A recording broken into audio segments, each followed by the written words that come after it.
अस्सलाम वालेकुम। मैं हूँ लियाकत राजभर। नाजरीन, कहते हैं कि जिसकी लाठी उसकी भैंस। गरीब जो मुलाजिम रिटायर होता है, हुकूमत उन्हें पेंशन न देने का फैसला कर चुकी है।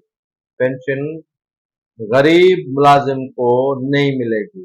वो जो खा ले वो इसी दौरान मुलाजमत पे खा ले, लेकिन रिटायर होने के बाद उन्हें यकमुश्त पैसे दिए जाएंगे, लेकिन पेंशन नहीं मिलेगी। हाँ, अगर मियाँ बीवी मुलाजिम हैं तो ये फैसला कर लिया गया है कि उनमें से एक को पेंशन दी जाएगी।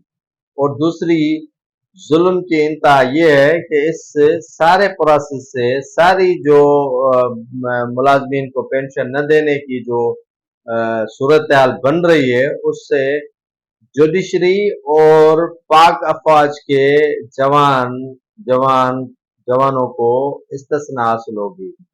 वो इन मामला से बरी ज़िम्मा होंगे और इन पे ये कानून लागू नहीं होगा। ये कानून सिर्फ सिविल सर्वेंट पे लागू होगा।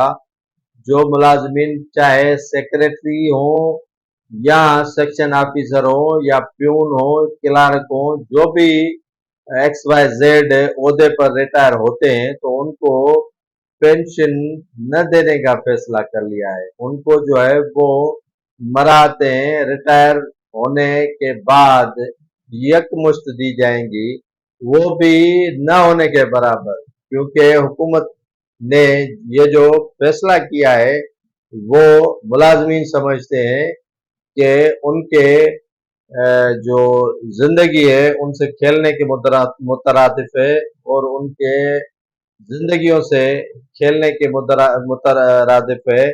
और ये बड़ी उनके साथ ज्यादती हो रही है कि उनकी पेंशन की जो रकूम है वो खत्म की जा रही है, और इसके खिलाफ जो है वो मुलाजमीन सरापा एहतजाज हो रहे हैं। और निगरान हुकूमत जो एक बड़ा ही इंतहाई गलत इकदाम उठा रही है, उनके खिलाफ सारे मुल्क में मुलाजमीन ने भरपूर तरीके से एहतजाज करने का फैसला किया है। क्योंकि काफी तादाद में जो रिटायर्ड मुलाजमीन है वो पेंशन अभी भी ले रहे हैं, लेकिन उनकी हुकूमत की जानिब से एक बिल मंजूर कैबिनेट से करके जो है वो उनकी भी पेंशन बंद करने का फैसला किया गया है, जो एक मुलाजमीन के नज़र में एक बड़ा नाजायज और गलत जो है वो फैसला किया गया है।